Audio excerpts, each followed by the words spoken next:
प्रणाम महाराज। कहो बिरजू, कैसे हो तुम? अब ठीक हूँ महाराज। आपके आशीर्वाद से मेरे घर में औलाद हो गई है।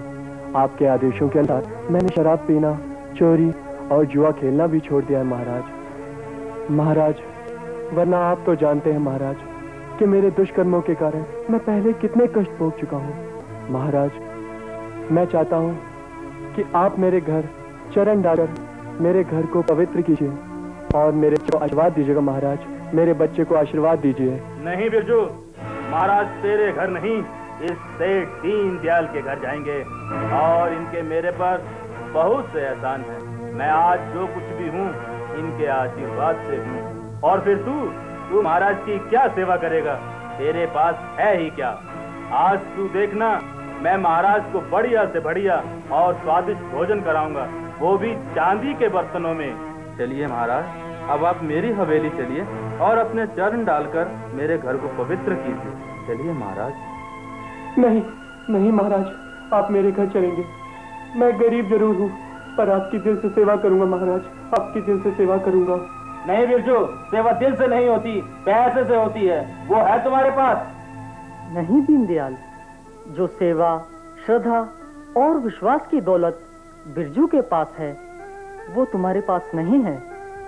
इसलिए पहले तुम अपने अंदर उस परमात्मा पर विश्वास रखकर उस दौलत को प्राप्त करो, फिर हम अवश्य तुम्हारे घर चलेंगे। बिरजू, चलो, आज हम तुम्हारे घर चलेंगे। चलिए महाराज।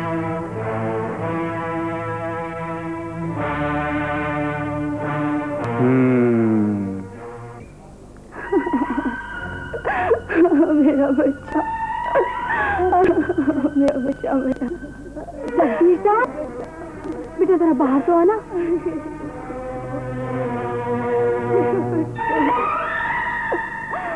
मेरा बच्चे को क्या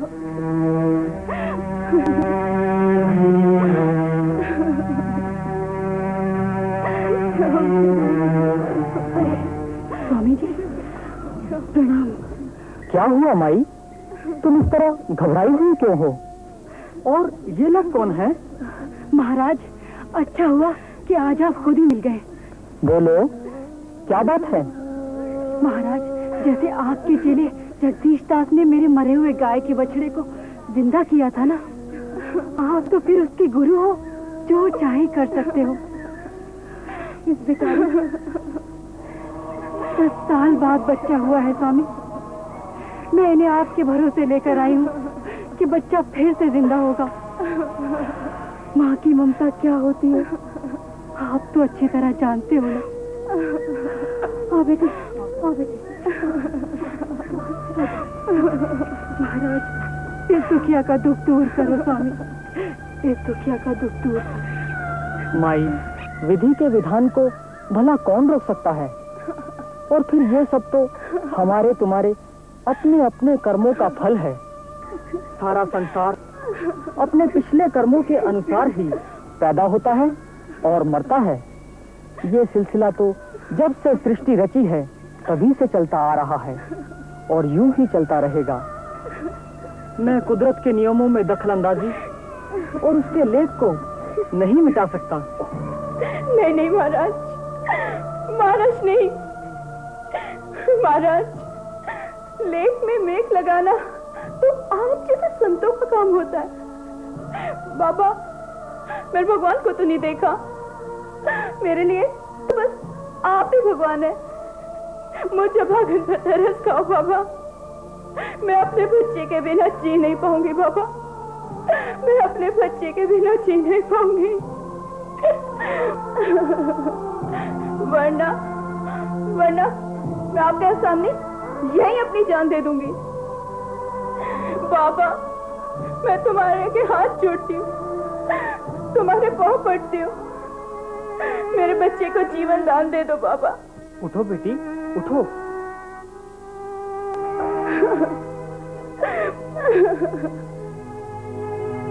क्या बात होगी महाराज? ये औरत इस तरह रो क्यों रही है?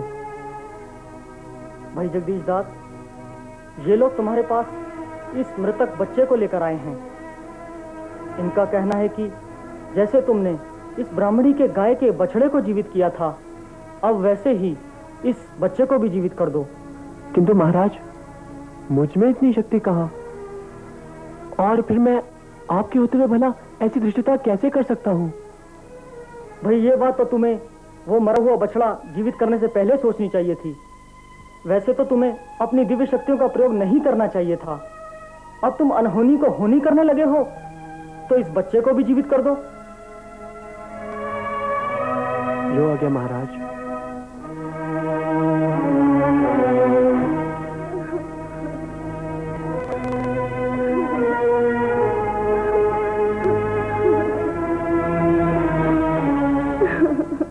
हे भगवान, परीक्षा की घड़ी आन पड़ी है। अपने इस भक्त की लाज रखना भगवान, अपने भक्त की लाज रखना।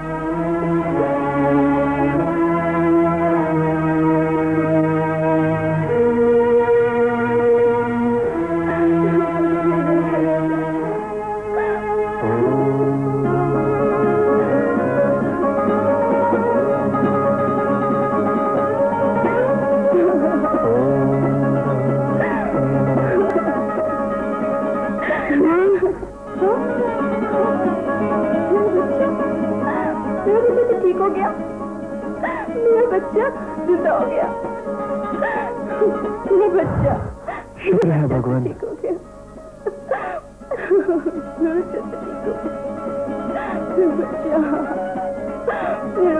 हाँ बाबा, वाकई तेरी महिमा अपरंपार है।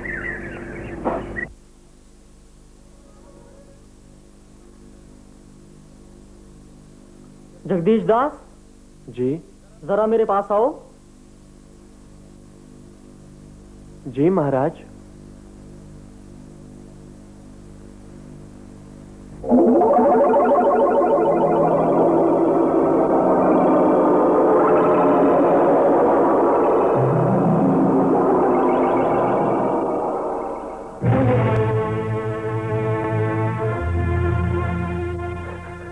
महाराज, ये क्या किया आपने? मेरी सारी शक्ति छीन ली। हाँ जगदीश दास, तुम्हारी शक्तियां मैंने इसलिए छीनी हैं क्योंकि तुमने कुदरत के नियमों को भंग किया है। और फिर तुम ये अच्छी तरह जानते हो कि अगर हम साधु संत इन सभी मृत प्राणियों को जीवित करने लगे तो उस प्रभु को कौन मानेगा? ये सृष्टि कैसे चलेगी? और अगर ये आई चल ना रही तो इस धरती का संतुलन कैसे बना रहेगा? किंतु महाराज, अब मेरा उद्धार कैसे होगा? मैं उपरांत कोई मेरा नाम लेने वाला नहीं रहेगा और कल को ना ही कोई मुझे आपका परम भक्त समझेगा। ठीक है जगदास, तुमने मेरी बहुत सेवा की है, इसलिए मैं तुम्हें वरदान देता हूं कि तुम्हारे मरणोपरांत जो कोई भी सच्चे मन से तुम्हारी समाधि पर लगातार 7 रविवार कच्चे गोबर का लेप करेगा, वो मुंह मांगी मुराद पाएगा।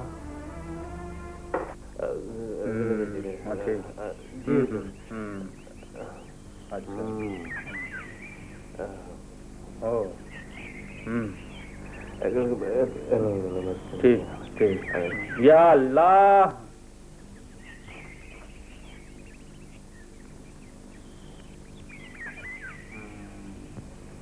आइए महाराज, फरमाइए क्या चाहिए आपको? भाई, हम लोग पास ही दरगाह में रहते हैं और रात दिन अल्लाह मियाँ की खिदमत करते हैं। हमें एक लोटा घी की जरूरत थी। जी। तो आपके पास लेने चले आए। अगर मिल जाता तो। हाँ हाँ हुजूर, आप जरा रुकिए, मैं अभी लाया। हुजूर।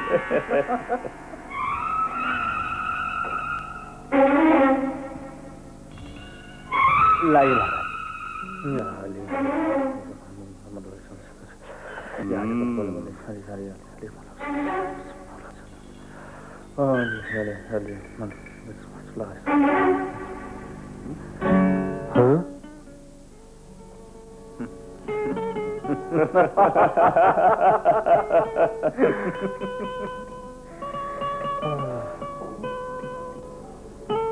लाइए महाराज।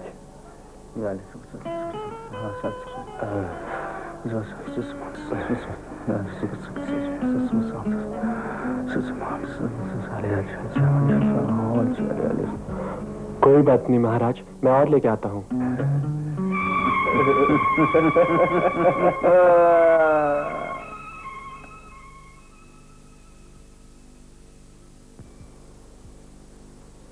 गुरुजी, बाहर कोई 2 मुस्लिम फकीर आए हैं। उन्होंने लोटा भर घी मांगा और मैं 2-3 लोटे घी डाल चुका हूँ, मगर उनका लोटा है कि भरने का नाम ही नहीं लेता। मेरी तो समझ में कुछ नहीं आ रहा गुरुजी कि वो घी जाता कहाँ है। इसका मतलब वो लोग मेरी परीक्षा लेने आए हैं। लाओ, अब ये लोटा मुझे दो और आओ मेरे साथ।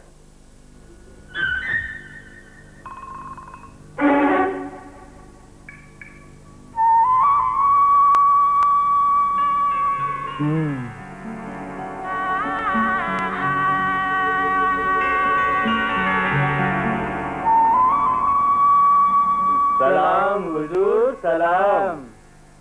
कहाँ है तुम्हारा लोटा? ये रहा हुजूर।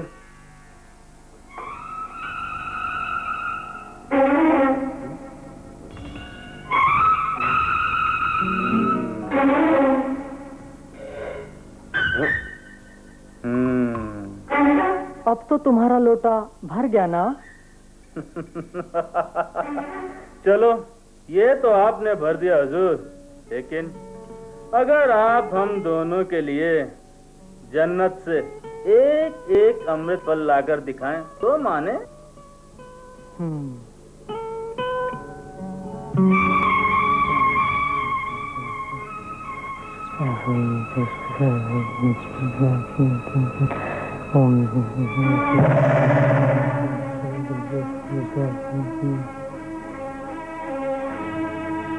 बोलो, यही है ना वो फल? हाँ हुजूर, यही है।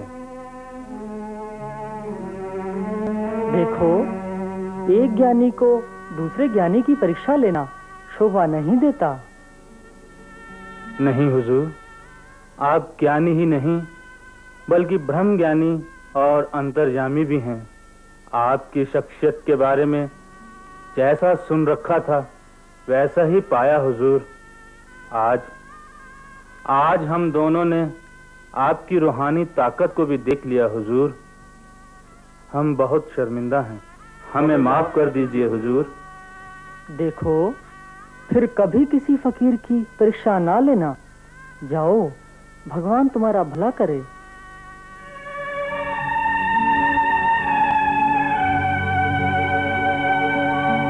या परवरदिगार, हमने तेरे ही बंदे का इम्तिहान लेना चाहा, हमें माफ कर देना, हमें माफ कर दे।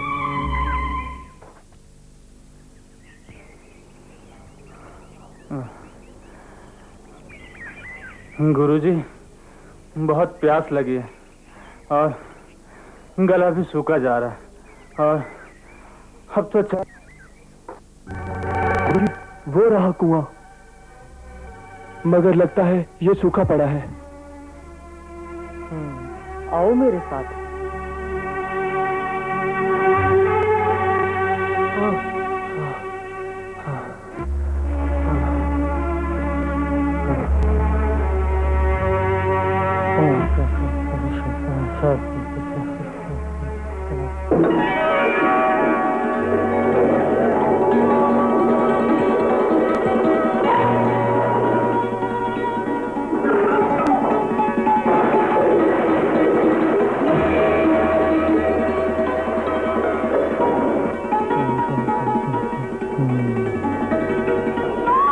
जाइए, जल ग्रहण कीजिए।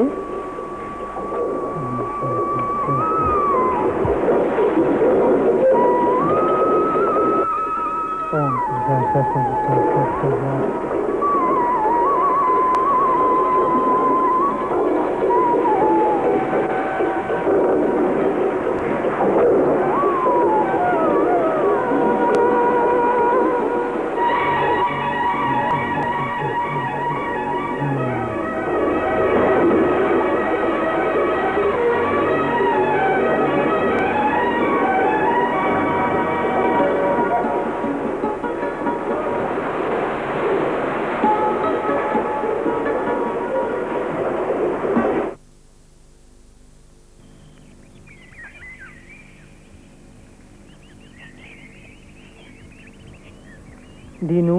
हाँ, प्रणाम महाराज। अरे दीनू, तुम तो सुबह अपनी भांजी की शादी में गए थे, फिर वापस क्या लौट रहे हो? क्या बताऊं महाराज, 2 दिन से लगातार बारिश हो रही थी।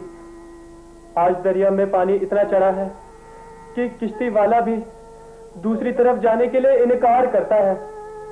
मेरी तो कुछ भी समझ में नहीं आ रहा महाराज कि मैं दरिया पार करके अपनी भांजी की शादी में कैसे पहुंचूंगा। एक तो ये ऊपर वाला है ना, ये भी उन्हीं को और दुख देता है जो मेरे जैसे पहले ही से ज्यादा दुखी होते हैं। दीनू, श्री राम पर भरोसा रखो, सब ठीक हो जाएगा। वाह महाराज वाह, आप कौन से त्रेता युग के राम की बात कर रहे हैं महाराज? क्या अभी वो श्री राम जी यहाँ आएंगे और अपनी वानर सेना लाकर मेरे लिए पुल बनाएंगे? नहीं महाराज नहीं, वो सब पत्थर की मूर्तियां तो सिर्फ हम जैसे गरीबों के दुखों को देखकर मुस्कुराना जानती है महाराज। हमारे दुखों का निवारण नहीं कर सकती। ये त्रेता युग नहीं महाराज, कल युग है, कल युग। मुझे तो अब ऐसा लगता है इस दुनिया में कोई भगवान वगैरह है ही नहीं। दीनू, श्री राम भगवान हैं, वो त्रेता युग में भी थे, कलयुग में भी हैं और हमेशा रहेंगे। आजमाना चाहते हो तो जरा अपना हाथ दिखाओ। ये लीजिए महाराज।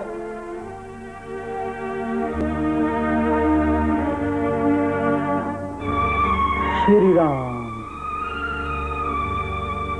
मैंने तुम्हारे हाथ पर उन्हीं प्रभु श्री राम का नाम लिख दिया है। अब तुम सच्चे मन से इनके नाम का सिमरन करते चले जाओ, फिर देखना भगवान है कि नहीं। और ये भी देखना कि तुम नदी तो क्या, संसार के सारे दुखों को कैसे पार करते चले जाओगे। ठीक है महाराज, अगर आप कहते हो तो मैं अब ऐसा भी करके देख लेता हूँ। प्रणाम महाराज। श्री राम श्री राम श्री राम श्री राम श्री राम श्री राम श्री राम श्री राम श्री राम श्री राम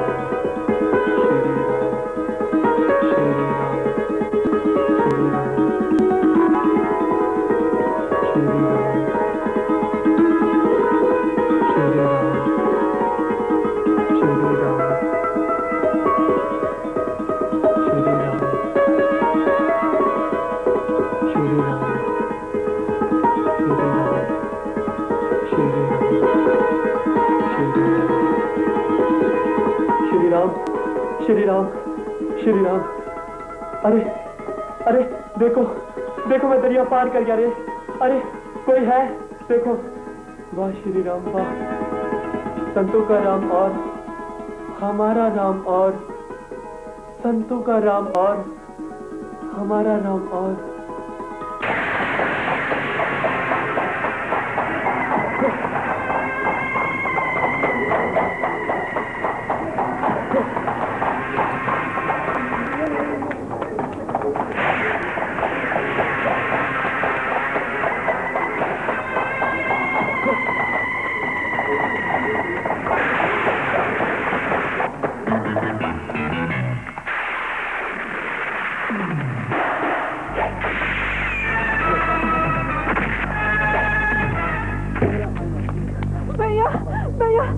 मुझे उस चौधरी से बचा लो भैया, वो मेरी इज्जत लूटना चाहते हैं भैया। मैं आपके आगे हाथ जोड़ती हूँ, मुझे उससे बचा लो भैया। ना बहन ना, उससे हमसे कौन मुकाबला करेगा? उसने तो पहले गांव में इतनी दहशत फैला रखी है, वो तो हमें भी मार डालेगा। माफ करना बहन, हम कुछ नहीं कर सकते। चलो भाई चलो यहाँ से।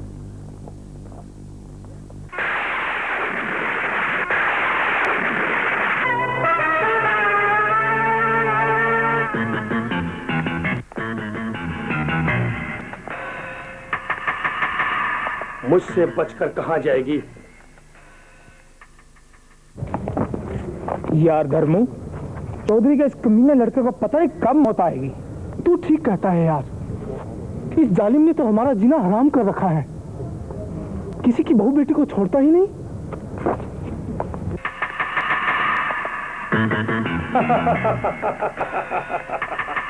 भाग, कहां तक भागती है?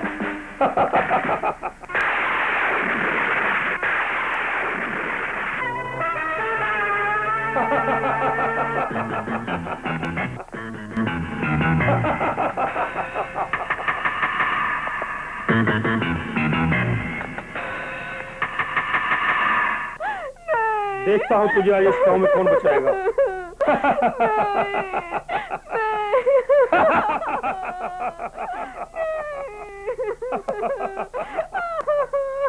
मुझसे बचकर कहां जाएगी?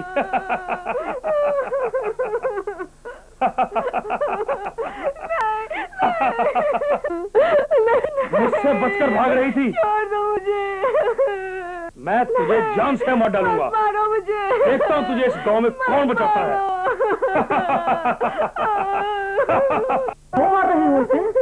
बाबा, आप नहीं जानते, ये लड़की एक बदचलन है। इसने गांव के सभी लड़कों को खराब कर रखा है और मैं इसे जिंदा नहीं छोड़ूंगा। बाबा, मुझे बचा लो बाबा, मुझे इस जालिम दरिंदे से बचा लो बाबा। मैं बिल्कुल निर्दोष हूँ बाबा, मुझे बचा लो। उठो बेटी, उठो। सच सच बताओ, क्या बात है? बाबा, मैं इस गांव की एक बदनसीब बेसहारा लड़की हूँ। किसी हादसे में माँ बाप बचपन में ही मर गए। चाचा चाची के साथ रहती हूँ।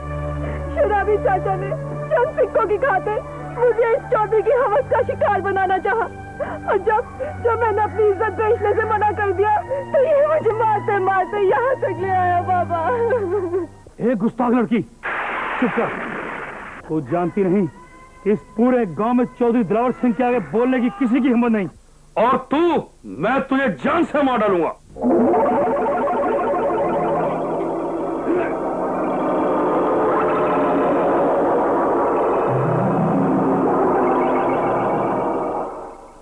चौधरी, सच्चाई बर्दाश्त करने की हिम्मत तुम भी करो।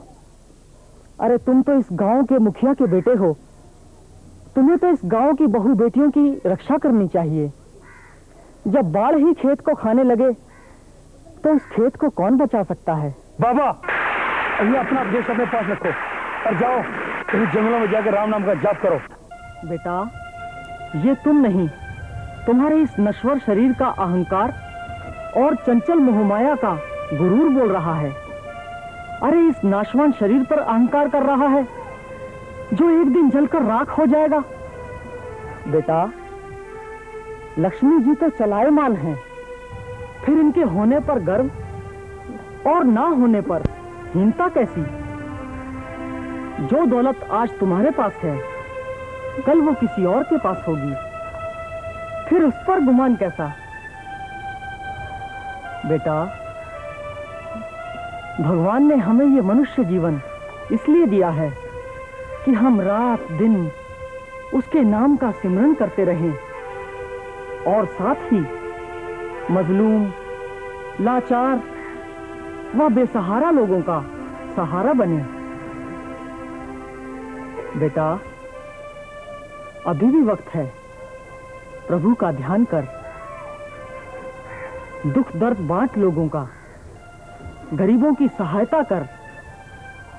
तेरे गुनाह जरूर माफ होंगे, नहीं तो ये तेरे गुनाह अंत समय तक तेरा साथ नहीं छोड़ेंगे और तू इसी तरह इन 84 लाख जूनियों के चक्कर में भटकता फिरेगा। बाबा, मुझे माफ कर दो। आज आपकी बातों ने मेरी आंखें खोल दी।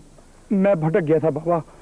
मैं कसम खाता हूं कि आज के बाद किसी मजबूर, लाचार, बेसहारा को कभी परेशान नहीं करूंगा, बल्कि उनका सहारा बनूंगा। बाबा, ये जीतो हमारे इस गांव की बेटी है और बेटी ही रहेगी। बाबा, मैं वचन देता हूँ, आज के बाद जीतो को मैं अपनी बहन मानूंगा और कोई इसके लिए अच्छा सा वर ढूंढकर इसका कन्यादान खुद अपने हाथों से करूंगा। जीतो बहन, आज तू भी मुझे माफ कर दे, मैं अपने किए पे बहुत शर्मिंदा हूँ। भैया बेटा, कहते हैं अगर सुबह का भूला शाम को घर लौट आए तो उसे भूला नहीं कहते। जाओ, भगवान तुम्हारा भला करे। वाह बाबू, तेरी लीला अपरंपार। हाँ जी तो बहन, तुम आज के बाद मेरी हवेली में रहोगे। आओ मेरे साथ। बाबा लाल जी, हर बरस चतुर्मास में यहाँ से 10-12 किलोमीटर की दूरी पर रामपुर के जंगल में आया करते थे और वहीं उनकी अपने शिष्यों के साथ गोष्ठी प्राय होती रहती थी। गुरुदेव, पुरुष और महापुरुष में क्या अंतर है? बेटा, इंद्रियों ने जिसे जीत लिया वो पुरुष है, और जिसने इंद्रियों को जीत लिया वो महापुरुष है। महाराज, साधु संत और एक दुनियादारी वाले इंसान में क्या अंतर है? अरे भक्त, हर इंसान का शरीर 5 तत्वों से मिलकर बना हुआ है, चाहे वो साधु संत हो या एक आम आदमी। दुनियादारी वाले लोग इस शरीर के बंधन में पड़े रहते हैं, और साधु संत अपने शरीर व मन को वश में रखते हुए रात दिन अपने प्रभु की उपासना में लगे रहते हैं। दूसरी तरफ एक आम दुनियादारी वाला गृहस्थ आदमी खाने पीने, सोने व अपनी जीविका कमाने में लगा रहता है। हुजूर, आओ शहजादे।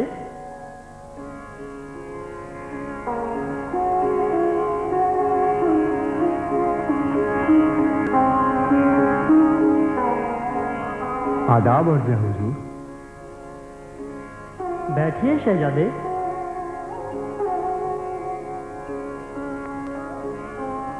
हुजूर, काफी दिनों से मेरे भी मन में कुछ सवालात उठ रहे हैं जिन्होंने मुझे बेचैन कर रखा है, और उनका सही जवाब सिर्फ आप ही दे सकते हैं। इजाजत हो तो कुछ सवालात मैं भी आपसे पूछ सकता हूँ? हाँ हाँ शहजादे, क्यों नहीं, पूछो, क्या पूछना चाहते हो? हुजूर, ये स्वर्ग और नर्क कहाँ, जमीन पर या आसमान पर?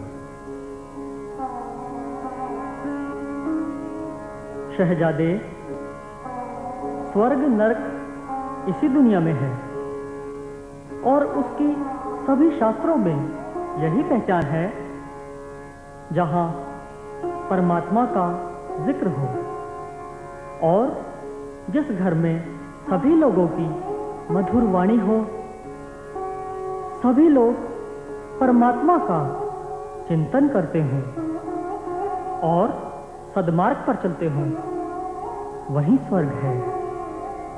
और जहां बेहद क्रोध, कड़वी वाणी, गरीबी, दरिद्रता और जहां दुष्कर्म होते हों, वही नरक है। हुजूर, ये पाप और पुण्य क्या होता है? पाप और पुण्य क्या है, इसका सभी शास्त्रों में निचोड़ यह है कि परोपकार करना ही पुण्य है और दूसरों को दुखी करना ही पाप है। पाप का फल दुख होता है और पुण्य का फल सुख होता है। गुरुदेव, लोगों का कहना है ईश्वर को अपने आप में देखो, वो हर एक इंसान में समाया हुआ है, मगर उस महान शक्ति को अपने अंदर कैसे देखा जा सकता है? जो लोग बाहर इधर उधर भटकते रहते हैं और ईश्वर दर्शन की इच्छा रखते हैं, वे लोग भ्रम में हैं। भगवान तो हर प्राणी के अंतःकरण में वास करता है। उस ईश्वर को अपने अंदर श्रद्धा और विश्वास पैदा करके देखा जा सकता है। वो हर